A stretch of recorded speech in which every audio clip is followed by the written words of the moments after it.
Olá, eu sou o Regis e está começando agora o 4V.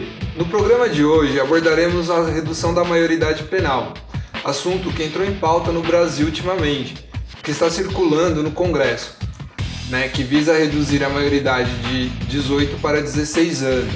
Este assunto gera muita polêmica no Brasil. Vários programas de TV hoje que retratam a violência apoiam a redução da maioridade penal, como se fosse a solução dos problemas da marginalidade no Brasil. Porém, segundo dados estatísticos do Conselho Nacional de Justiça, 0,9% dos crimes cometidos no Brasil são praticados por adolescentes. E se falarmos de crimes hediondos, este número cai para 0,5%. Então, qual será o problema? Será que se reduzir a maioridade penal, a criminalidade vai diminuir? Se reduzirmos a maioridade penal, diminuirá os casos de ocorrência policial? Ou será, se reduzirmos a maioridade penal, a lei será a mesma para jovens ricos e pobres? Bom, para debater este assunto hoje, temos aqui Melissa Vaz, atriz, roteirista, artista plástica, professora de yoga, meditação e dança. Obrigado, Melissa. Eu que agradeço, Regis. Um minuto para as suas considerações iniciais.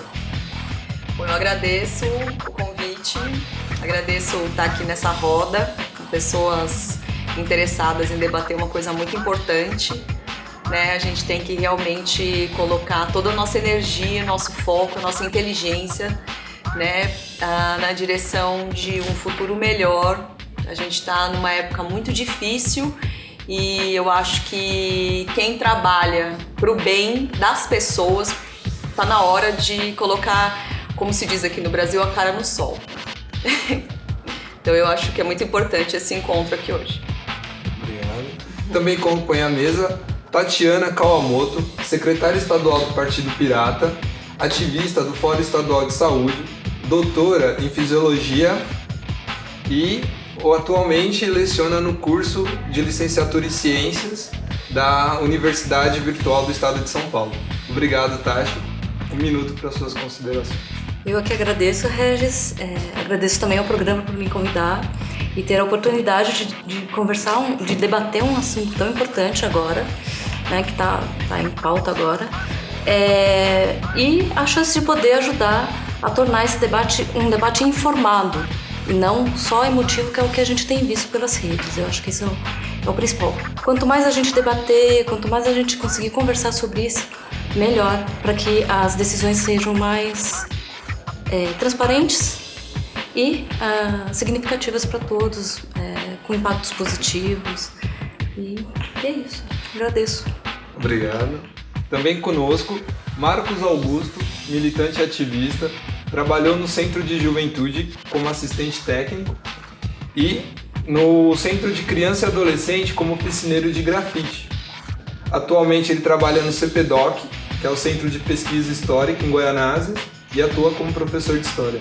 Obrigado, Marcos, pela sua presença. Um minuto para as considerações. Primeiramente, agradecer o convite, participar desse debate. Como as companheiras já falaram, é uma questão muito importante ter um debate voltado para a questão da informação e do que realmente acontece, do contexto atual. E não uma questão emotiva e de debates vazios, como a gente costuma ver muito, que é aquela questão de apenas mostrar um lado e esse lado ser sempre voltado por uma questão emocional. Obrigado. Bom. Também conosco, Marcos Vinícius, advogado, militante da causa penal, do direito penal, ex-membro do IDDD, que é Instituto de Defesa do Direito à Defesa, Visitou presídios pelo Brasil, levando o projeto de montagem de bibliotecas, grupos culturais por desacreditar do sistema carcerário e buscar uma nova forma de minimizar os danos causados pelo cárcere. Obrigado, Marcos, pela presença. Um minuto. Obrigado a vocês, eu que agradeço o convite. É uma satisfação aqui estar presente perante todos vocês debatendo esse tema, que é muito importante para a nossa sociedade. Então, além de eu considerar que deve se afastar essa PEC 171 de 93 por ser inconstitucional, um regresso social, um regresso histórico, um regresso humanitário, acho que o debate tem que se evoluir também para a gente discutir nosso sistema de segurança pública, que é fragmentado e deve ser, né, unificado para uma segurança cidadã. E também o debate deve ser tão forte ao ponto de a gente conseguir efetivar as políticas públicas e direitos já previstos, né, para as crianças em tratados e convenções internacionais, na nossa Constituição e no Estatuto da Criança e do Adolescente, que embora esteja já previsto de uma maneira abstrata, concretamente a gente não vê os direitos aplicados, né, no dia a dia. Então é importantíssimo esse debate, não só para afastar essa PEC inconstitucional, mas também para continuar com muito mais força para coisas também importantes. Bacana. Também na mesa com a gente, Fernando Silveston, professor do Estado, ator, recreador infantil. Um minuto. Então, acho que, não repetindo novamente o que eles falaram, mas eu acho que, acima de tudo, acho que há mais de 20 anos atrás, acho que foi uma conquista para o Brasil, foi ter conseguido construir o Estatuto da Criança e do Adolescente. E eu acho que nesses momentos de crise é interessante, como ele falou, a questão emotiva, que esse debate, como acho que outros deveriam ser, é mostrar para as pessoas que a gente não tem que só ver as coisas somente nas particularidades, a gente tem que ver todas as partes. Então, eu creio que uma qualificação de um debate desse é mostrar para as pessoas a velha história. A informação está dada, mas será que ela virou conhecimento? Então, acho que esse debate aqui acho que é interessante para a gente mostrar para as pessoas assim. Quando a gente fala defenda o ECA, não é assim, porque criança pode fazer tudo. Não. É porque é um conjunto de direitos que esse Brasil, através da sua história, desconsiderou uma série de coisas. Então, esse debate é interessante para a gente nesse sentido de mostrar para as pessoas coisas que talvez para nós que somos atores nessas áreas é comum, mas talvez para o cidadão comum nem sempre está claro, né? Obrigado. Bom, então a primeira pergunta eu vou fazer para a Melissa. A pergunta é a seguinte. Melissa, em sua opinião, reduzir a maioridade penal irá diminuir a criminalidade no país? Irá acabar com 0,9% dos crimes cometidos pelos menores de idade? Absolutamente não. Assim, de maneira alguma. Eu acho que a humanidade, né, a política de humanidade no Brasil, ela tem sido tratada de uma maneira terrível, assim, há muitos anos. Eu acho que quem está no poder há muitos anos, assim, é o que parece, né, olhando agora, né, vendo, assim, fazendo uma retrospectiva, parece que tudo que foi feito, tudo que foi implantado assim com uma visão muito negativa em relação às possibilidades do ser humano, né? Então, quando você tira da criança o direito de conhecimento, quando você tira da criança o direito dela saber o quanto inteligente ela é, quando você tira da criança o direito à igualdade, o direito a saber que ela é uma pessoa que ela tendo um sonho na vida dela, ela pode trilhar um caminho honesto, que ela pode chegar a conquistar esse sonho e ser um cidadão realizado. Quando você tira da criança todos esses direitos, não sobra nada, sobra um fantasma que circula num mundo que foi criado para enganar mesmo, para que ela viva, parece que dentro da caverna de Platão, assim, o tempo inteiro, né, visualizando uma sombra e tendo aquela sensação de que ela vai conseguir tudo, e os ídolos, que é muito pior, os ídolos que são implantados, né, que foram implantados na cultura brasileira, são ídolos que roubam, são ídolos que são desonestos, são ídolos que podem fazer o que querem, que nada acontece com essas pessoas. Então, infelizmente, o que está sendo, o que foi criado, o que foi estabelecido aí como futuro para essas crianças é que elas não usufruem de direitos e também não usufruem de responsabilidades. Por isso eu também não sou totalmente a favor da ECA. Eu acho que tem muita coisa que precisa ser revista, muita coisa precisa ser entregue para a criança. A responsabilidade precisa ser entregue para ela, porque também o ECA é manipulado de um jeito muito sombrio pelos políticos, né? Eles fazem qualquer tipo de projeto para que seja passado, para que passe, e a partir do momento que passou o projeto ninguém cuida, e aí dessa maneira também você infantiliza para sempre o adulto, aí não tem como evoluir. Obrigado. Tatiana, alguns que são a favor da redução da maioridade penal diz que o Brasil deve adequar suas leis a de países desenvolvidos. Só aqui no site da BBC Brasil está escrito que os Estados Unidos começou a diminuir como eles punem os jovens infratores. Se a lei aqui no Brasil for reduzida, se a maioridade penal for reduzida, como você acha que vai acontecer no Brasil, na sua opinião? Eu acho que a violência vai aumentar. Eu acho que vai ter o efeito justamente o oposto. Você vai aumentar a violência como você trata esse indivíduo em formação, e isso vai reverberar de volta para a sociedade, com certeza. A gente já está tratando mal essa juventude. A gente já está moldando mal essa juventude. E isso vai voltar para a gente, em mais violência. Eu acho que... E aí, a primeira parte da sua pergunta, que é sobre os Estados Unidos, a questão primeiro, são dois ambientes completamente distintos, tanto em questão social, de estruturação, como de valores. O segundo ponto a redução da maioridade penal, ela não ataca a causa, o que é o principal. Então você vai ter uma causa que está gerando adolescentes violentos e vai punir algo que tem uma causa que você não trata. Então, para mim, o diagnóstico é terrível, vai aumentar a violência. E eu vou aproveitar um pouquinho o que você me disse. Tem a questão da lei, né, gerenciar a coisa por cima, mas está faltando a gente assumir também essa responsabilidade de fazer ela acontecer. Que acho que tem a questão do acesso, que o Marcos vai falar mais, e tem a questão da gente também assumir essa corresponsabilidade com o jovem e o adolescente. Então, a solução tem que ser mais complexa do que essa superficialidade da redução de uma maioridade penal, que tem esse guarda-chuva de invisibilizar toda a questão complexa que tem por baixo. É isso. Aí agora eu aproveito o seu ponto e passo a pergunta pro Nômade. Posso chamar de Nômade? Pode. Bom. Então, nos últimos anos, cresceram os programas de TV que retratam a violência. E eles têm muita voz entre a periferia. E eles apoiam abertamente a redução da maioridade penal. Você acha que esses programas, ele está gerando um alto índice de pânico na população? De certa forma, sim. Essa questão dos programas que chamam de sensacionalistas, eles têm dois focos muito claros para mim. No caso, primeiro que eu vejo é o direito à cidade, para quem é de baixa renda, posso chamar de periferia no caso. Porque quando você coloca a cidade como as ruas como uma coisa violenta, que você não pode se aproximar dela a todo momento, você faz com que as pessoas circulem menos pela cidade.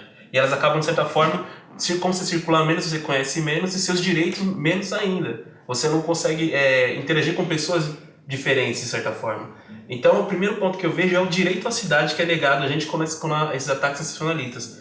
E a segunda questão é que a televisão, esses programas pelo que eu vejo, eles agem de uma forma sempre aonde eu consigo mais audiência. E como a nossa mídia, de certa forma, ela é baseada na mídia americana, que é uma mídia, de certa forma, bem violenta também, que a gente pode ver pelos filmes, pelos jornais, que a questão da violência sempre se destaca, a gente pega um pouco disso e traz para a nossa realidade, e isso dá um certo grau de satisfação para essa mídia.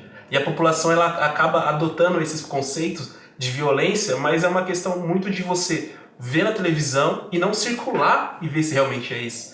Então é uma certa demonização da periferia que eu vejo muito.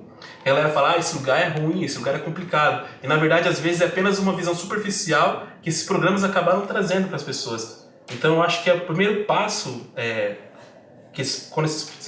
mudando essa lógica desses programas, é as pessoas circularem mais pela cidade, para realmente observar o que é essas questões. Acaba gerando medo.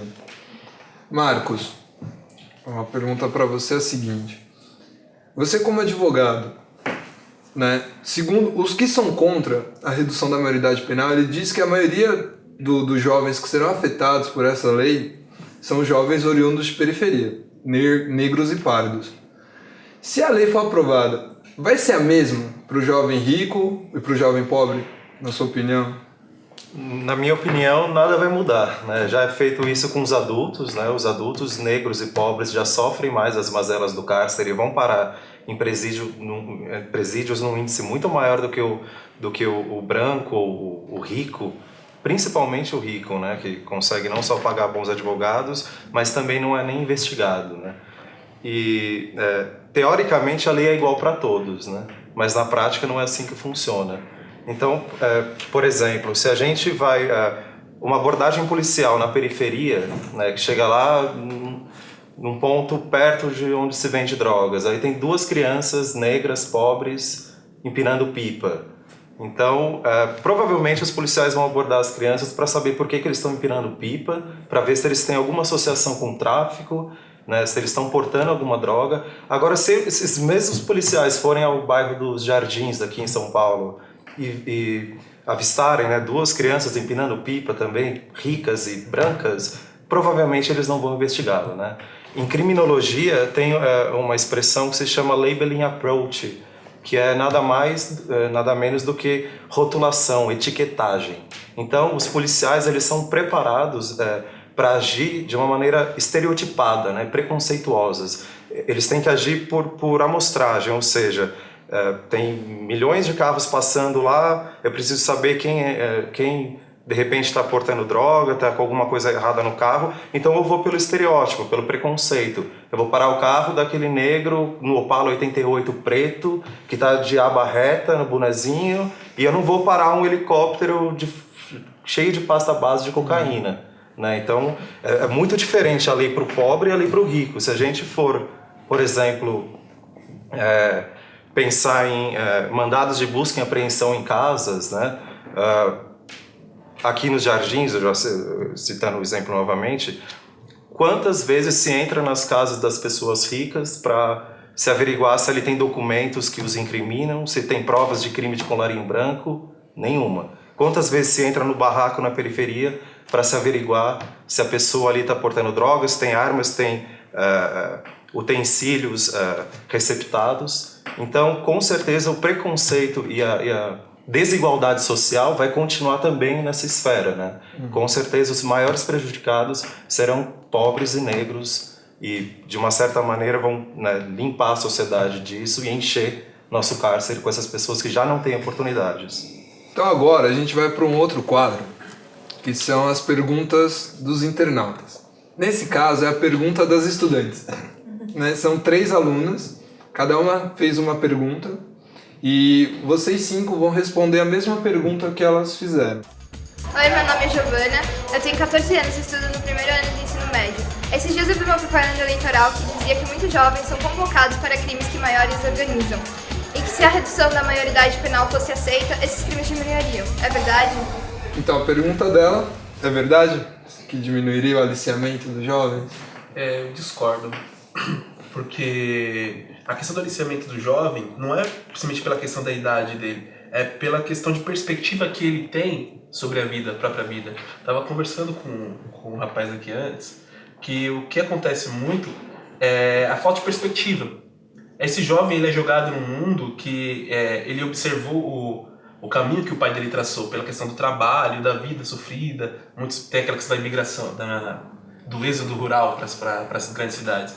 E viu a questão do pai, do avô e da mãe se colocar da forma que é pedido da sociedade, do trabalho, e ele viu que aquilo realmente não leva a nada pela forma como é colocado hoje em dia. Então o jovem da periferia ele tem uma sacada de perceber que a forma como o trabalho está dado para a sociedade, ela não funciona. Então ele fica sem perspectiva, e a sociedade ela é muito efêmera, e ela preza muito a questão de você, a tal da ostentação. E o crime, ele de certa forma, ele tem essa questão da ostentação, independente da idade, da idade que vai ser a maioridade penal ou não. Eu acho que, pegando o que ela fala, vamos pegar, sei lá, uma questão que se fala muito da juventude, assim, quais juventudes que a gente está pensando? Então, a fala dela me lembraria 2 coisas. Qual o perfil de jovem que eu estou discutindo? Eu estou discutindo o jovem como futuro de uma nação que está em construção, ou o jovem como mal-estar social, que acho que se enquadraria nisso. Ou seja, vou coibi-lo, vou mudá-lo, vou encarcerá-lo, porque ele está causando uma série de transtornos naquela determinada sociedade. Então, é interessante, tem uma série de pesquisas hoje falando sobre juventude que demonstram o seguinte, acho que a gente estava conversando agora há pouco, eu gosto de lembrar do Império Romano, que eu acho que, apesar de dar aula de história, eu percebo que muitas vezes eu vejo que Roma, apesar da gente não ser romano, mas como a ideia romana e grega está presente. Ou seja, Cicerone, precisamos de pão e circo, que é a sucessão, E aí tem uma outra questão também que eu acho que é importante, que dá para ilustrar o que ela fala, é o seguinte: Eu trabalho com recreação. Falar a palavra ócio é um pecado, porque cabeça vazia é oficina do diabo pensando na perspectiva da juventude.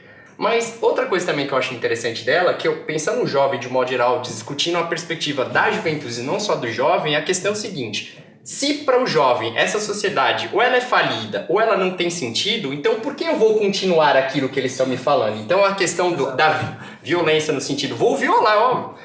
E aí acho que também tem uma questão da idade, se for pegar a questão da transformação de hormônio, não querendo entrar muito na questão biológica, mas existe um conjunto de fatores que naquele momento meu pai trabalhou 40 anos numa empresa, terminou o serviço, não conseguiu se aposentar, não conseguiu construir uma série de coisas, aí ele pensa, pô, eu vou ter que trabalhar a mesma coisa. Aí vem uma pessoa e fala, ó, nossa, o cara não tinha nada, vem com um carro super novo e uma série de coisas. Então acho que tem uma série de nuances sobre as várias formas de se pensar a juventude, ou o futuro, que sei lá se vai existir, ou pior que isso, o mal-estar social, né? Eu acho que também concordo com vocês e acho que é o contrário do que foi dito na pergunta, né? Porque se você pensar, onde é a escola do crime maior? É dentro dos presídios. Então, se o jovem, se o adolescente, ele for preso, ele vai ser simplesmente recrutado pelo PCC, pelo Comando Vermelho, para continuar a praticar crimes, né? O índice de reincidência no sistema prisional de quem entra lá e comete o segundo crime é de 70%. Aqui no estado de São Paulo, na Fundação Casa, tem pesquisa que diz que esse índice de reincidência é 30%. Então, muito mais vale, né, você, às vezes, punir melhor o adolescente, punir de uma forma mais... onde ele possa aprender com aquilo e não, né, e de repente deixá-lo numa liberdade assistida, deixá-lo nas ruas, do que colocá-lo junto com um convívio, né, colocá-lo junto com pessoas que basicamente instruem as outras a cometer novos crimes, né? Então, eu acho que o efeito seria o contrário. A gente teria mais criminosos e não seria mais o terceiro país com população carcerária no mundo, mas seria o segundo, passando nos Estados Unidos. A gente já está com 712 mil presos, né? Então, só atrás dos Estados Unidos e da China. E no universo de 20 milhões de crianças e adolescentes, a gente já tem 20 mil crianças, adolescentes com privação de liberdade, né? Que aqui no Brasil pode se prender a partir dos 12 anos de idade. Aproveitando o seu gancho, lembrando que o maior impacto de crimes cometidos por adolescentes são frutos de muitas vezes a questão do violar, essa questão do fetiche do ostentar, e são crimes leves. Então você vai pegar eu acho que isso é o principal, porque o que está sendo martelado mais pela mídia é o crime hediondo, né? Como se o crime hediondo não fosse punido. Ele já é punido. E esse crime leve vai levar esse adolescente para dentro de um presídio para pegar. Ele já não tem referências, e aí ele vai ter a referência justamente no sistema prisional. Então, tudo leva a crer que vai aumentar realmente a violência. Eu acho que é uma... Eu volto assim, que me parece assim um plano político muito nefasto mesmo para limpar a sociedade, né? Então você vai gerando uma multidão de escravos, né? Gente que não pensa, gente que não come direito, que nunca vai ter acesso a saber que ele está sendo enganado. Faz do Brasil um país continental que não tem nem diálogo com a América Latina, né? Com os nossos primos. Faz do Brasil um cara que só olha para o alto, olhando os Estados Unidos, que realmente é um país que eu adoro, já vivi nos Estados Unidos, adoro os Estados Unidos do jeito que ele é formatado lá, para eles funciona muito bem, mas é completamente diferente, né? Mas é vendido que tudo que eles têm lá a gente pode ter aqui, não é verdade, né? É tudo... Enfim, né, a política fiscal é completamente diferente, então daí já a conversa é outra. E assim, não concordo com o que ela está afirmando, que ela ouviu, né, também na TV, por causa disso. E também, em contrapartida, eu acho que o que falta é uma maneira boa de instruir e também punir o adolescente, porque a pessoa que também não tem ali na mão dela a possibilidade dela acertar ou errar, ela nunca vai reconhecer nela um valor. E o que falta é a gente colocar, acho que, os valores nos seus lugares certos. Vamos à segunda pergunta. Oi, meu nome é Mila, tenho 14 anos, sou estudante do primeiro ano do ensino médio e gostaria de saber se a redução da maioridade penal atrapalha no desenvolvimento do jovem hoje em dia. que me parece que é uma continuidade do que a gente estava falando antes. É essa questão da formação, das experiências, da escolha das experiências que esses jovens que às vezes cometem pequenos erros ou pequenos delitos, a forma como a gente retorna isso para eles, os valores que eles vão aprender com essa punição excessiva. É isso, a perspectiva é bem... Eu não sei, pensando, sei lá, de novo, acho que uma coisa de ilustrar o que ela fala, vamos pensar assim, em alguns momentos, alguma sociedade, qual era a perspectiva de ser jovem? Assim, era quando eu tivesse determinada idade, eu ia fazer parte do exército, que a função minha seria defender a minha nação, minha civilização. Em dado momento, que nem no Brasil um tempo atrás, talvez de alguns pais nossos, era o seguinte, era crescer, trabalhar, construir uma família a partir disso. E aí, hoje em dia, acho que um pouco do que ela falou, vamos pensar o seguinte, qual é a perspectiva que a gente tem para o jovem, assim, o que ele poderá, aquela velha história, o que você vai ser como crescer, que eu acho uma pergunta extremamente interessante. E aí, eu acho que, primeiro é o seguinte, a gente está falando de cerceamento de liberdade, que é isso que é a questão de... E aí, vamos pensar o seguinte, ele tem uma série de conflitos que ele mal conseguiu interpretar. Aí a gente vai colocar ele dentro de diversas pessoas que já são mais velhas, uma série de coisas com outros valores, eu acho que é interessante o que você falou, com outros princípios. E a ideia é o seguinte, não seria ressocializar, pelo menos pensando no questão do... no layout da perspectiva? Então, vamos pensar, eu acho que seria interessante pensar o seguinte, por que será que os jovens estão mais delinquentes, ou estão sendo delinquentes em algumas coisas do que não estão sendo até então? Então, acho que antes de pensar se vai acontecer isso, assim... Qual é a perspectiva que a gente está dando para o jovem? De novo, volta a falar da questão romana. De novo, assim, ser honesto não vale a pena, você é bobo, uma série de coisas, e aí você começa a ver outras pessoas que conquistam outros valores que talvez é o que vai cativar, né? Pegando o seu gancho até, né, ser honesto não vale a pena, né? Quais exemplos os parlamentares dão pra gente, né? Da vida fácil ou da vida difícil? Então, eu acho que é o povo que dá exemplo para os parlamentares, bom exemplo, não o oposto. E eu também acho que é uma continuação da resposta anterior, né? Na perspectiva do jovem que está dentro do sistema carcerário, eu creio que a vida dele só vai piorar. Não vai melhorar nada para ele. Ele vai sair de lá pior, com mais influências negativas. E na perspectiva de quem não vai entrar no sistema carcerário, né, com 14 anos, a idade dela, ou com 16 anos, porque essa PEC tem emendas, inclusive, para 12 anos, 14 anos, 16 anos, né? Não é só a redução para 16 anos.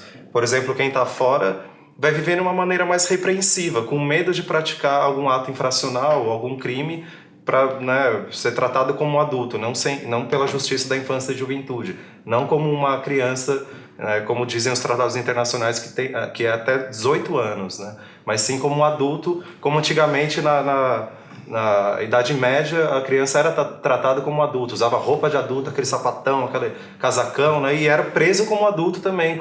Falava, oi, papai, mamãe, já era presa, responsável. Então a gente está agora sob o argumento de que as mídias sociais deixaram a formação da maioridade mais rápida, acelerou o crescimento. Então, na Idade Média já tinha acelerado por causa das mídias sociais também, né? Que eles eram presos com 5 anos de idade. Então é isso, a gente vai regredir até... Então, acho que não, acho que piora na perspectiva tanto de quem está fora do sistema carcerário, que vai ter uma vida mais repreensível, que não leva a nada, né? Não traz mais oportunidades, como vai ser pior também para quem está lá dentro e vai ter mais contato com essa escola do crime. A escola do crime está bem mais firmada do que a nossa escola, né? Então, assim, né, atrapalha quem? Né? Depende da intenção já da criança. Por que eu sou contra também o Estatuto da Criança e do Adolescente? Porque exatamente pela maneira como ele é conduzido politicamente, né? Eu já trabalhei já dei muita aula de teatro na periferia e tudo mais, e eu, graças a Deus, eu sou da periferia, vim de uma realidade muito violenta, e graças a Deus eu digo que eu fui salva pelos cursos, naquela época não eram ONGs, mas pelas escolas de artes. Eu comecei muito cedo e isso me tirou de uma linha de raciocínio de o que eu terei para minha vida, né? Venho, graças a Deus, de uma família honesta, mas o meu ciclo não era nem um pouco saudável. Então, assim, eu como criança e como adolescente, eu tive sim a opção de fazer o certo ou de fazer o errado, no que eu entendia ali dos valores que me foram passados dentro da minha casa. E graças a Deus eu escolhi por estudar. E eu estudei muito. Estudei a minha adolescência inteira. Então, quando eu vejo que os pobres adolescentes, os pobres crianças, sou completamente contra isso. Eu acho que a criança e que o adolescente é um potencial universal, assim, é uma terra fértil e o que é colocado ali vai crescer. Assim, agora, existe sim o ponto humano que aí depende desse meio, né? E, infelizmente, a gente vive numa sociedade doente já há algum tempo.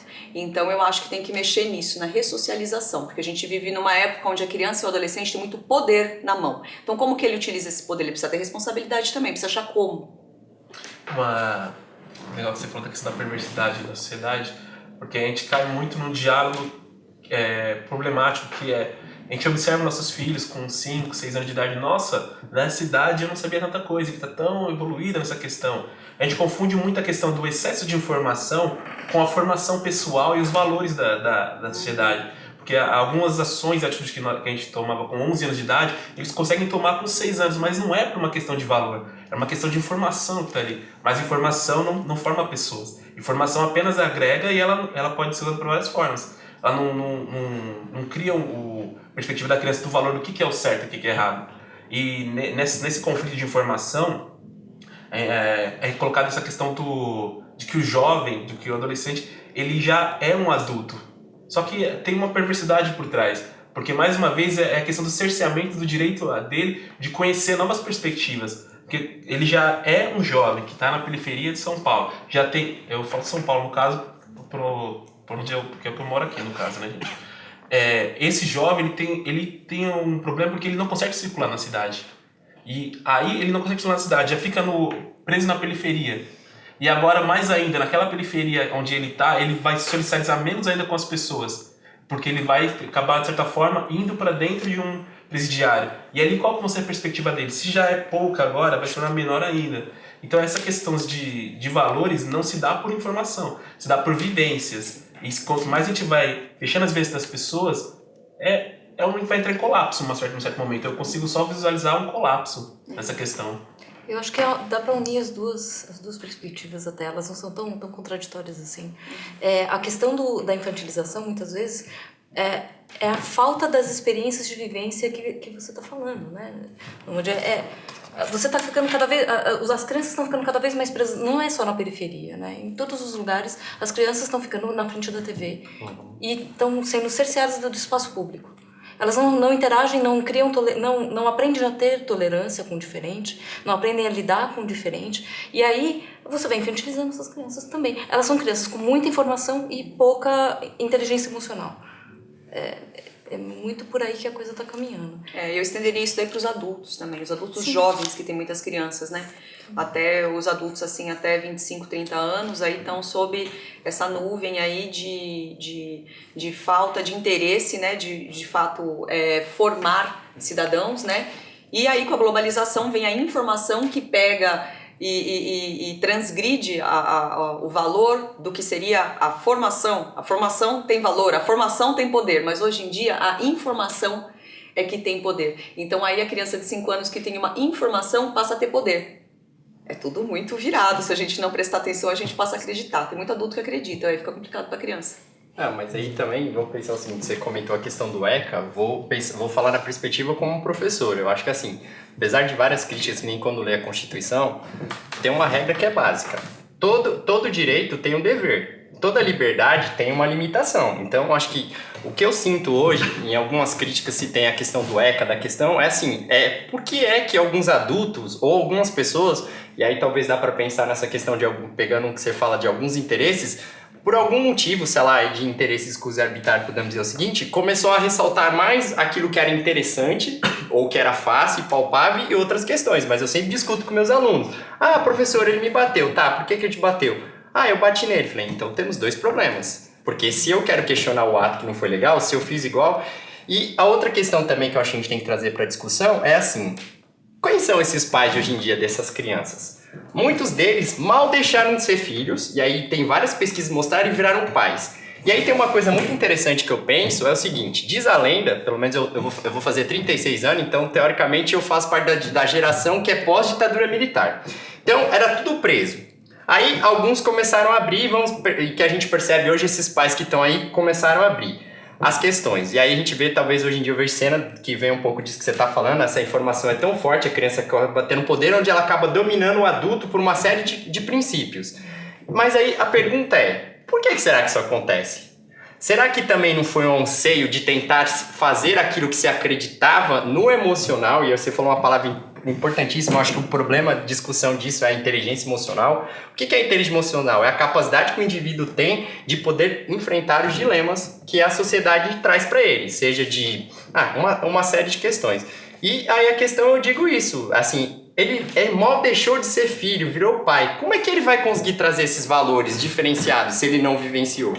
E o interessante é que, colocado dessa forma, é que hoje a gente vive com a babá virtual, né? Porque hoje em dia quem forma os adolescentes e as crianças é o computador e a televisão. Então a gente trocou. Não são mais pessoas que educam, é o virtual que educa. E aí fica nessa questão que você falou. Esse pai, qual que é a inteligência dele? O que ele teve, né, nesse momento? O que ele vai passar para esse filho? Ele não tem muito o que passar, ele vai passar aquilo que tá para ele, que é coloca na frente da televisão novamente. Bom, agora só para dar continuidade, o papo tá bom. A terceira pergunta. Oi, meu nome é Mariana, eu tenho 15 anos e sou estudante do primeiro ensino médio. A minha pergunta é, com a redução da maioridade penal, a violência diminui? Eu acho que está até atrelado, né, as outras perguntas, isso tá...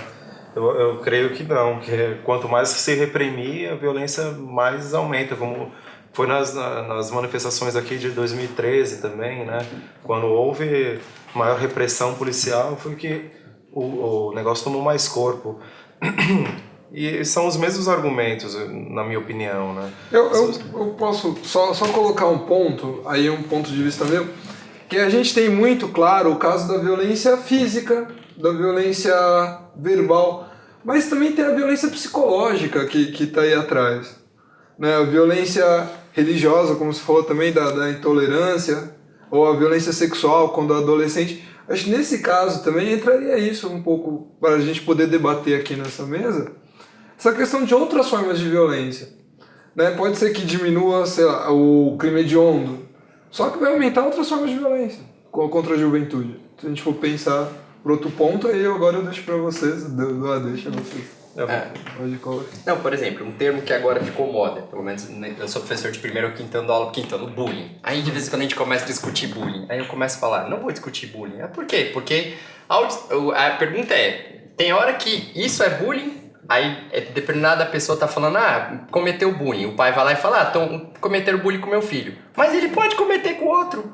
Aí, acho que, de novo, pegando essa questão de que ela fala, e você comentou isso daí, eu acho que o grande problema do momento é, a gente tá vendo o problema ou a consequência? Vamos lembrar um bom e velho iceberg. Eu tô vendo a ponta do iceberg ou eu tô vendo a raiz? Vou pegar uma árvore, eu tô vendo a copa dela ou eu tô vendo a raiz? E na fala dela, como das outras meninas, a gente vê puramente, ou seja, eu vi no programa de televisão que falou, e aí eu não vi na fala dela. Então, a partir da informação do programa de TV, eu pensei nisso. Olha só que interessante, já que informação é poder e ela transforma conhecimento, então eu vi no programa de TV. Então, assim, o programa legitima uma coisa. Cadê a autonomia? Já que a gente está discutindo a questão de perspectiva do jovem, cadê a autonomia para ele poder pensar esses desafios?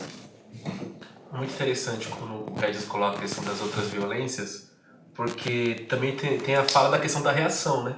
A juventude age de algumas maneiras e, na verdade, acaba sendo uma reação às violências que ela também está sofrendo.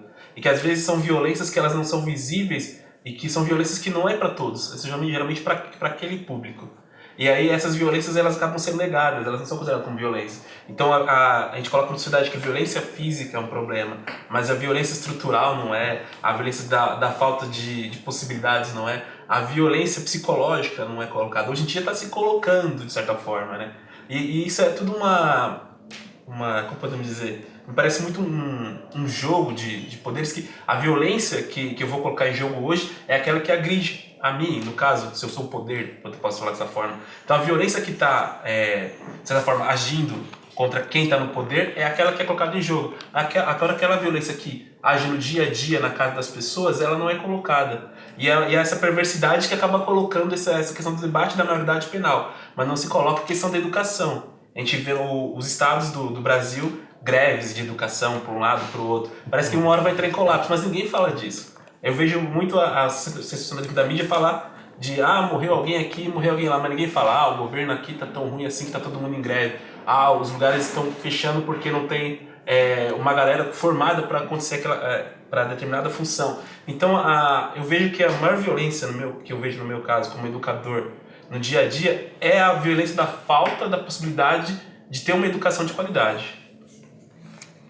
Aí eu acho que tem uma coisa assim que é um câncer na sociedade, assim, se chama desonestidade. Assim, a pessoa ser honesta é muito difícil. Muito difícil.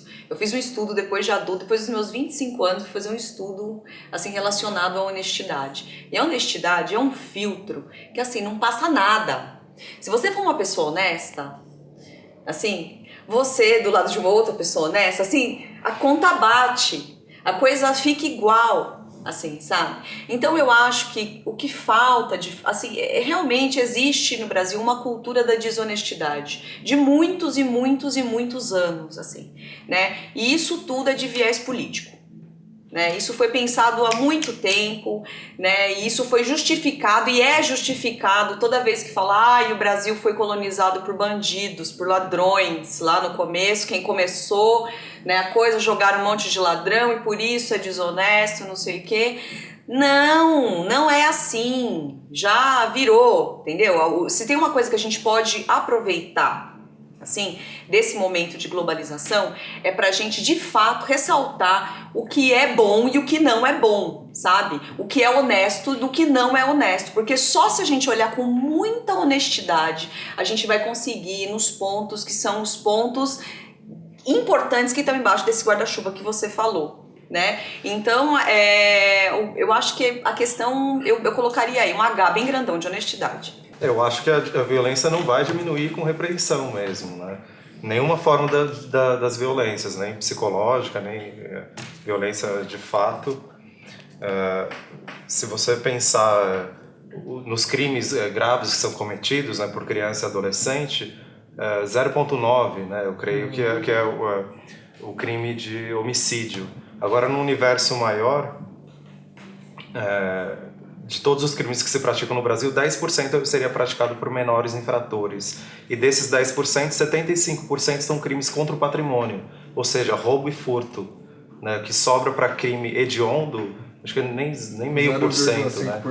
Eu acho que a única forma de se evitar a violência não é reprimindo, é sim preparando a pessoa para ela ter discernimento, né? A criança para ter discernimento para não praticar o crime. O que significa isso? Dar oportunidades, né?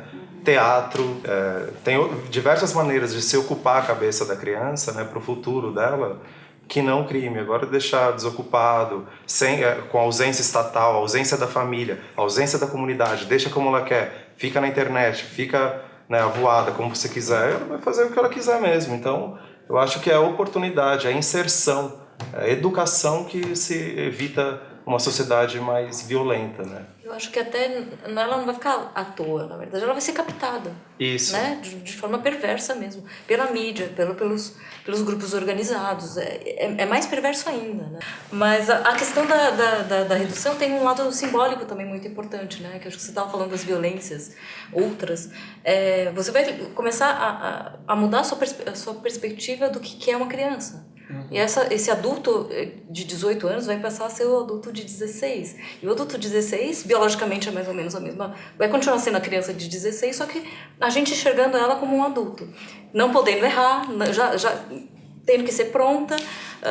Então a violência contra ela, desse ponto de vista simbólico, vai aumentar também. A maneira como a gente vai ficar mais duro com essas crianças. Até nas relações interpessoais mais simples. É uma violência psicológica, né? Tipo, hoje o adolescente com 17 anos, eu acho extremamente difícil, já tem que escolher qual é a profissão que ele vai fazer, o que ele vai ser. E agora se reduz até a maioridade penal com 16. E aí depois com 14, 13, 12, 10. Por aí vai. Não, na verdade é que assim, pensando, sei lá, como professor de 1º ou 5º ano, eu fico imaginando cada vez vindo mais. E aí, eu acho que tem uma questão importante. Pegando tanto na criança, como muitas ONGs, muitos espaços estão discutindo assim, o direito de ser criança, o direito de brincar, uma série de coisas. E aí, Assim, agora vamos pensar soluções que poderiam, sei lá, ir contra isso. Aí eu me lembro de um bom e velho livro que é O Pequeno Príncipe. Ele dizia, uma criança feliz será um adulto feliz. Não querendo ser muito shakespeariano, mas eu acho que talvez é bem o apontamento disso. Vamos propiciar a essa criança espaços de vivência, que não só na arte, mas em uma série de coisas onde ele possa perceber, sentir, porque não se aprende pelas falas, se aprende pelos atos.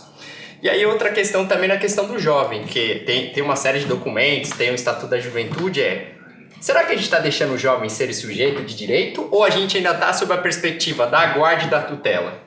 E eu acho que a questão da redução é bem a perspectiva da tutela e da guarda, ou seja, preciso controlar. Quando é interessante, vai. Opa, já está dando problema. Então, peraí, cadê a autonomia? Cadê o sujeito de direito? Que é uma questão. Se o Brasil, a República Federativa do Brasil, é um Estado democrático de direito, será que a gente está conseguindo garantir isso com esse pensamento? Não tem democracia, na verdade. Democracia também é um engodo. Na verdade, a gente vive aí uma coisa que tem um outro nome, que eu não vou falar, mas a gente sabe muito bem sobre qual regime a gente vive ainda. Né? A democracia é formada quando as pessoas sabem pensar e articular, quando todo mundo tem poder de voz, quando de ninguém foi roubada a possibilidade de raciocínio. Então, quando você rouba toda a possibilidade de um ser pensante, daí ele é o quê? Ele é um escravo, ele infelizmente é um pau-mandado. E o brasileiro, né, tirando aquele 1% rico, que a gente também já sabe muito bem quem é, o resto, infelizmente, é visto como pau-mandado. Então, Melissa, mas pra você, quem que é o maior responsável pela criminalidade juvenil? Os pais, o governo, o sistema onde só se valoriza o que tem e não o ser humano que você é? Então, eu acho que é o sistema político. O problema todo é o sistema político. É o sistema que tem sido adotado há muitos e muitos anos atrás. Assim, né? Quer dizer, desde muitos e muitos anos atrás. Assim, né? Então, eu acho que o plano é esse. Eu acho que a gente chegou num ponto, né, de desenvolvimento do país, assim, onde o plano é esse, assim, tem um monte de gente mal formada, né, tem muitas universidades hoje em dia, também se abriu uma igualdade, assim, que ela também, né, não é ali, assim, com base na qualidade, mas mais em devolver um resultado para a sociedade, que já é alguma coisa, mas que também não dá para a gente tratar com honestidade a base de igualdade em relação à educação, né. Então eu acho que a gente chegou nesse ponto que é um ponto onde não dá mais para você lidar com um adulto que tem perfil de criança, né? Adulto que é infantil, assim, que tá com 30, tá com 40 anos, mas não tem ali, na formação dele, ele não conseguiu estabelecer uma base de honestidade, de valores sociais, assim, de coisas que englobam muitas estruturas, né? Porque a gente não é formado apenas da estrutura educacional ou da estrutura de consumo, a gente é formado por um conjunto, né, de estruturas que formam a nossa realidade social. Então, quando a pessoa tem déficit em vários desses setores, ela acaba sendo uma pessoa sem se desenvolver mesmo, ela acaba tendo um desenvolvimento assim muito, muito básico. E aí ela começa a criar filhos também o que ela tem para oferecer? Ela tem aquele vazio, né, com o qual ela se formou também. Então eu acho que a gente vive uma época crítica, mas que o princípio disso é político. Então agora, para somar o nosso debate, vai vir o nosso amigo Paulo Silas, do coletivo TV Grajaú, vai fazer uma pergunta nos mesmos moldes da pergunta dos internautas, então cada convidado responde a mesma pergunta. Participando de debates lá na região sobre essa questão da maioridade penal, na região da Zona Sul de São Paulo, veio à tona uma questão que de certa forma não foi tratada aqui, que essa lei tem como objetivo também criminalizar os movimentos sociais, porque está tendo uma afluência dos jovens de 15, 16, 17, até 18 anos nos movimentos sociais, e esses jovens participam de diversas ações, inclusive ações que nem foi dito aqui, que acaba ocorrendo em contravenções, não é exatamente crimes, que é colar lambe, é fazer um grafite, é fazer um piche, é fazer coisas do tipo, intervenções na rua. E isso pode acabar criminalizando o jovem, porque, como foi dito, não se considera que crime que é. Qualquer contravençãozinha, qualquer picho, qualquer grafite, qualquer chute numa lixeira já pode considerar como crime grave e colocar esse jovem na cadeia, vai acabar esvaziando os movimentos. O que vocês acham disso? Obrigado, Paulo. Eu acho bastante plausível, isso bem possível de se acontecer, né?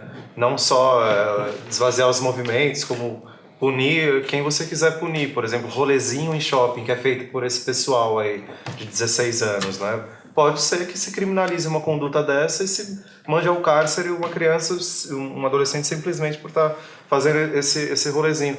A gente vive um momento histórico muito delicado, né? Não só movimentos sociais podem perder volume com isso, como a gente pode citar aqui, eles estão tentando mudar o Estatuto do Desarmamento, que não completou há poucos anos, né? E agora a bancada da bala já quer mudar. Ou seja, que foco, qual o interesse excluso, oculto por trás desse movimento que a gente está vivendo? Eu acho que a gente vive um tempo que tem vozes aí pedindo regresso à ditadura, né? Volta à ditadura militar. Então é muito perigoso dar poder a esse tipo de gente, né? Bancada da bala, dar poder, porque é um regresso humanitário sem tamanho. Né? Outra coisa que vai acontecer com isso você já tem um espaço público e urbano esvaziado. Você vai esses atos de colar lame, de ocupar a rua com grafite, que os jovens geralmente de movimento fazem, é uma reivindicação da rua. E eles vão ficar cada vez mais acuados e essa reivindicação cada vez mais sufocada. Então, a tendência é aumentar a violência até desses jovens que estão reivindicando a rua, né? Essa fala sua me lembra exatamente duas palavras: ordem e progresso. Então, acho que é bem com todo respeito à bandeira nacional, mas eu acho que é bem Augusto Conde, a ordem e progresso. Isso assim, vamos controlar, vamos colocar. E aí, você falou a questão dos movimentos sociais, mas aí também podemos esquecer o seguinte: as pessoas se organizam, se associam, o termo que a gente quiser, para fazer algumas coisas. E aí também podemos esquecer que, assim, tanto para coisas, vamos dizer o seguinte, que vai para o bem, para a transformação da sociedade, mas também para questões paramilitar, destruição. Então também eu acho que a gente tem que qualificar nesse debate que instituição que a gente está falando. Qual tipo de organização? É algo que constrói, que transforma, ou algo que vem para destruir ou para reforçar os preconceitos? Se a gente conseguir fazer, na hora dessa discussão dos movimentos sociais, essa diferenciação que nem sempre é clara, é um discurso muito institucionalizado para quem é da ONG, mas quem não está na ONG não vai pensar igual, só quando precisa de... Então, acho que se a gente conseguir qualificar esse debate, que instituição que a gente está falando, que forma organizativa é a que transforma, que constrói, aí a coisa... Pode ser. E aí eu acho que terminaria pensando o seguinte, de novo, num bom e velho livro. Tu é responsável por aquilo que cativa. O essencial é invisível aos olhos. Então eu acho que é bem nessa perspectiva. O que é que eles estão cativando? O que é estar sendo estimulado a esse cativo? É para o melhor da comunidade, no caso de uma comunidade que tem uma série de reivindicações sociais, culturais, ou é também para questões cooptadas pelo tráfico, vamos destruir, vamos acabar. Então eu acho que vamos qualificar o que a gente está falando de associação. É também um direito social e constitucional, porque senão a gente também acaba... O meu medo nesse debate, quando vem essas questões, a gente acaba, como você falou, além do espaço público, é também do direito político, que é de votar e ser votado, de ser membro e participar. Então, a gente tem que qualificar esse debate também. Isso me lembra muito uma palavra, quando ele começou a falar, vinagre. Não sei se vocês lembram no ano passado, como uma pessoa que portava vinagre era tratada como se ela tivesse com uma pistola no bolso. E houve um caso na Copa de um amigo meu de 17 anos. Ele participava de protestos contra a Copa, simplesmente participava de protestos. Ele foi preso e ele acabou, de certa forma, ficando ali uns 3 a 4 dias preso sem motivo algum aparente, sem poder entrar em contato qualquer com a família. E qual que era essa questão? Ele estava sendo cerceado do direito dele, mas ele não tinha contato com ninguém para poder saber sobre o que estava acontecendo com ele e tudo mais. E ele não tinha ele não sabia como reagir àquela questão. Então, quando ele saiu dali, ele ficou com um medo tremendo de novamente, simplesmente só ir protestar contra a questão da Copa, no caso, né? Então eu vejo muito que o jovem, essa questão de falta de perspectiva, no geral, da juventude, o jovem está começando a explodir para tudo quanto é lado. E aí pode ser para o movimento social, pode ser para qualquer lado. E isso, pelo que eu vejo, me parece que quem está no poder incomoda muito. Não saber para onde está indo essa onda da juventude. Então qualquer ato, qualquer vinagre é um problema. Eu vejo dessa forma, gente. Eu acho que com certeza vai esvaziar, né, os movimentos, assim, com certeza, porque o regime que a gente vive hoje em dia no Brasil é declaradamente o regime do medo, né? Eu tô aqui com vocês, mas eu estou com medo, porque se essa bancada da bala ganha um pouco mais de poder, né, a gente tem aí a história, né, que quase nos alcança, né? Eu também sou filha da ditadura, né, praticamente, né, os vindos pós-ditadura, né? A gente sabe muito bem o que acontece com gente que pensa, que dá a sua palavra e que não está de acordo em reforçar esse medo social, né? Então, com certeza, a ideia é tirar as pessoas dos movimentos sociais, sim, né? Eu acho que a extrema-direita está morrendo de medo, que os ricos donos do Brasil, donos do dinheiro do Brasil, estão morrendo de medo, né? Que por mais que essas crianças, adolescentes, jovens, que pegaram essa época sombria da educação, né, da deseducação aí que foi implantada no nosso país, principalmente no estado de São Paulo, quando essas pessoas estão colocando aí a cara no sol, né, porque a gente tem hoje em dia pelo menos uma igualdade nessa globalização, né, então todo mundo consegue falar ao mesmo tempo, né, no mesmo lugar, tem o mesmo tipo de público, então eu acho que é nesse momento que a gente tem que se unir mesmo e que a gente tem que tentar virar toda essa história a nosso favor, aí, não a nosso favor, mas a favor de todo mundo, né? Porque na verdade a gente está falando de um debate aí de igualdade, né? E não de exclusividade, né? De exclusão. É isso. Bom, infelizmente nosso tempo está acabando, então eu vou abrir agora para as considerações finais. Então 1 minuto para cada convidado, começando pelo Fernando. Bem, acho que foi interessante o debate, acho que a gente teria muito mais coisas para a gente poder falar, mas não deu tempo, mas a gente conseguiu pelo menos pegar alguns pontos importantes. E aí, acho que concluindo, eu pensaria o seguinte, se é pra gente discutir, vamos punir, vamos fazer tal coisa, acho que também precisamos pensar o raciocínio anterior. O que é que estamos dando de perspectiva para essas pessoas na qual a gente está querendo punir agora? Porque é interessante, vamos pensar o seguinte, esse congresso aí, a gente vê de vez em quando, aqueles que votam em coisas são os mesmos que estão nos desensinando coisas que não deveriam fazer.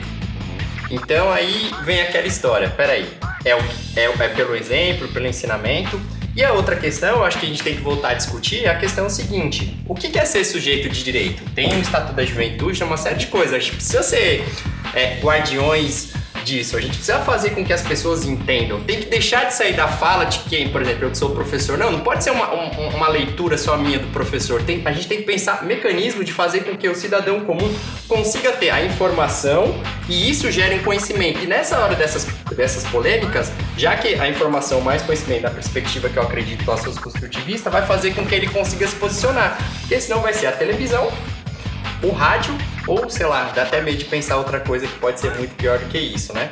E a outra questão é o seguinte, vamos lembrar a questão, a gente fala uma série de coisas, mas eu posso ter vários erros como ser humano, mas eu acho que eu não sou desonesto, então acho que tá na hora também da gente pensar as coisas boas, a gente só pensa no que é ruim. Vamos pensar, não, o Brasil vale a pena, vamos melhorar o país. Tem coisas erradas? Tem, mas tirar essa teoria, porque de vez em quando vem uma onda que vamos pensar esse pessoal oculto aí, como que dá pra pensar o que você fala, meio que como se vamos pensar que tudo é ruim, uma coisa meio...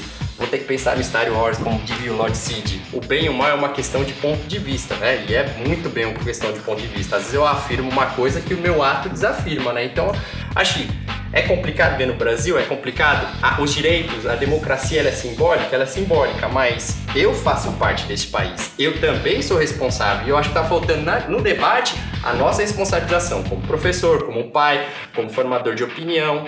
Aí, se a gente conseguir fazer com que isso aconteça, eu acho que, com certeza, muitos problemas poderão ser discutidos e, quem sabe, ser solucionados no futuro. Marcos? Eu agradeço o convite, foi um prazer conversar, debater com todos vocês, eu aprendi bastante aqui no Debate Rico. E pensando historicamente, né, é muito recente a nossa Constituição. 1988, ainda não foi garantido nada, a gente está tentando implantar aquilo que foi previsto abstratamente lá. Né? Não se deu ao jovem ainda a oportunidade de inclusão. Né? Eu acho que a desigualdade no país é muito larga, a desigualdade social. Né? A gente tem um monte de problema aí com a sociedade de consumo, com a falta de oportunidade, falta de inclusão.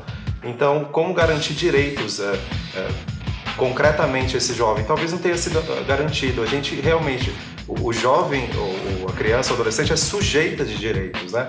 Foi tratado até muito tempo, até pouco tempo atrás, durante muito tempo, como objeto de direito, né? Em que leis de animais protegiam crianças, porque elas não tinham nenhum patamar para garantir aquilo. Então, o que a gente tem que pensar se vale a pena, antes de dar oportunidade a eles, né, se incluir, já começar a puni-los, como se eles já tivessem culpa por alguma coisa. No meu modo de ver, é inconstitucional essa PEC. Ela atinge cláusulas pétreas, que são direitos fundamentais, direitos individuais, né, que eu acho que o 228 da Constituição, de ter até 18 anos a pessoa é considerada inimputável penalmente. E tomara que essas audiências públicas, que agora acho que a PEC está nesse ponto, né? A deputada Maria do Rosário fez um requerimento para se ouvir pessoas profissionais da saúde, para ver se a pessoa tem discernimento ou não tem discernimento. E conforme os últimos estudos feitos, né, até 2001, parece que internacionalmente eles consideram que até 18 anos é isso mesmo. Então é muito perigoso a gente abrir essa brecha de inconstitucionalidade para aprovar essa PEC, depois vai aprovar para 14 anos, para 12 anos, para 10 anos, vai tirar direito eleitoral nosso, direito penal, vai tirar um monte de direito trabalhista, vai cada vez abrindo brecha para piorar. Então é muito perigoso permitir que haja esse regresso, né? Porque todos os direitos que a gente conquistou historicamente, com muito sangue, suor e luta, vai ser perdido facilmente. Nômade. A mensagem que eu gostaria de deixar aqui é referente à questão da autonomia, como o camarada aqui já disse, a questão do que é feito antes para esse jovem, na questão da educação. Como professor, sou professor porque acredito na educação e já transitei pela educação formal, no caso da escola, e a educação que a pessoa considera como não formal, que é do dia a dia da rua, que é a questão da arte, do grafite, do teatro, da música, em que você vê que pela arte você consegue educar um jovem de uma forma diferente, em que ele consegue ter autonomia ali. E a escola, ela me parece muito perversa porque ela diretamente não deixa o jovem ter autonomia, mas também diretamente não deixa que a arte chegue na escola. É uma coisa muito interessante. Nós temos aulas de arte na escola, mas é uma arte voltada para a lousa e para livros, não uma arte de expressão. Isso eu vejo como uma coisa muito ruim. E o que eu acho interessante é que vamos dar autonomias para esses jovens realmente, deixar de serem sujeitos só de deveres e direitos, mas sujeito também que possa se expressar e fazer, não simplesmente com a tutela do adulto por cima a todo momento, mas que ele possa também errar e aprender a partir do erro dele, não simplesmente do erro do outro. O próprio erro também ser uma forma de ensino para ele. E eu encerro aqui com a fala de que antes de punir, devemos mudar pela educação. Que a nossa sociedade é muito voltada para o lance de punir. Vamos punir a todo momento, mas a educação sempre não vamos educar. Que me parece que educar é muito mais difícil. Mas será que o fácil é o certo a fazer? Tatiana? Eu vou aproveitar a fala de todos vocês, eu concordo com todo mundo, mas a gente está vivendo um momento, parece um discurso óbvio, né, da educação, mas a gente está vivendo um momento muito crítico com a educação, extremamente desvalorizada, com a desinstrumentalização justamente dessa parte humana, tornando a educação mais técnica e ferramental do que outra coisa, menos humana possível. Estão criando robô dentro da escola, e é bem isso que você está dizendo. Mas vou tentar fazer um discurso de esperança, né? Que acho que realmente a gente fica tão negativo. Vai ter a batalha judicial, que é importante, é necessária, mas também pra gente que está vivendo o cotidiano, a gente tem que abraçar a educação de volta, né? Não deixar só numa instituição pública e a mando de um governo, mas a gente tem que assumir novamente essa educação, assumir essas escolas, saber o que está acontecendo na escola, tentar exigir que essa escola seja mais completa, mais interessante e mais formadora. E aí, de repente, esse discurso, tentar trazer para esse discurso da redução da maioridade penal a questão de como a gente está lidando com essa criança de uma forma propositiva. Talvez esse seja o ponto positivo. A gente começar a olhar para essa infância de um jeito que a gente acabou esquecendo. No meio da batalha, no meio da luta, no meio da negatividade, a gente acabou deixando de lado. Um pouco. Não é isso. Melissa. Eu gostaria muito de deixar uma mensagem de esperança, mas eu vou deixar uma reflexão, assim, né?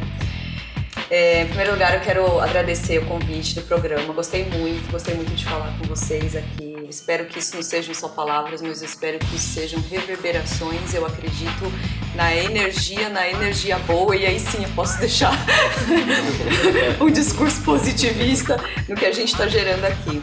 Mas eu penso que assim, as pessoas que ocupam o poder, elas fazem de tudo para não educar. E tamanho é esse plano, assim, que olhando assim, eu costumo, apesar de não ter estudado muito, mas eu costumo compreender o dia de hoje, observando o que foi ontem e pensar o que será o amanhã com base também no que foi ontem, no hoje e tudo mais, porque é mais ou menos assim que a gente consegue compreender historicamente o caminho da humanidade, né? A nossa evolução, a nossa involução. As pessoas fazem de tudo aqui para não educar, de tudo. Isso dentro da instituição, isso dentro da família também, né? Porque as pessoas estão sobrecarregadas, as pessoas vivem numa ilusão consumista que elas nunca vão conseguir pagar ou ter aquilo que é suficiente, que, né, passa lá no comercial, que é para ela ser feliz e tal. E aí é o seguinte, a criança, dentro do Estatuto da Criança e do Adolescente, como ele é tratado hoje em dia, né, onde tira todo o poder também do adulto, do professor dentro da sala de aula e tudo mais. Se a criança quiser bater no professor, ela bate, o professor chora de tristeza que ele não pode fazer nada, né? Enfim, então assim, a criança, ela é tratada quase como um semideus, né? Assim, né? E a criança, ela infelizmente está cheia de ignorância, né? Porque ela simplesmente não teve ainda a cabeça instruída, né? Ela ainda não teve educação, né? E assim é com qualquer pessoa que não tem educação. Ela sendo tratada como um semideus, que nada pode acontecer com ela, vem aí a minoridade penal, ela faz qualquer coisa, ela está acostumada a fazer qualquer coisa, já que ninguém a pune, vão lá e vão punir essa criança. Aí essa criança vai passar a grande parte da vida dela presa. Quando ela sair, ela vai ser um adulto. O adulto, hoje em dia, é o que manda na sociedade. E o que manda na sociedade que está infantilizado. O adulto, hoje em dia, ele é visto como alguém que, aqui no Brasil, pelo menos, a gente pode fazer meio que qualquer classe de coisa que tá valendo, né? Assim. Então, percebe como a criança, ela vai ter uma vida vazia. Então, ela não vai passar pelo seu brilho da vida infantil, ela não vai passar por essa fase, ela não vai ter oportunidade, ela vai ser cortada, e quando ela vier adulta para a sociedade, ela vai se sentir de fato um nada, e o que ela vai devolver para a sociedade é esse zero. Então eu acho que a gente tem que realmente arregaçar as mangas, pensar muito bem, se unir, fomentar encontros como esse, para a gente conseguir encontrar os melhores recursos para a gente se ajudar, porque eu acho que a humanidade está num ponto de se ajudar. Tem mais a ver com a natureza, nesse ponto. Nossa fragilidade humana. Bom, chegamos ao fim do nosso programa. Gostaria de agradecer aos convidados e agradecer a você que assistiu. Se você gostou, compartilha com seus amigos. Se não gostou, compartilha com quem você não gosta.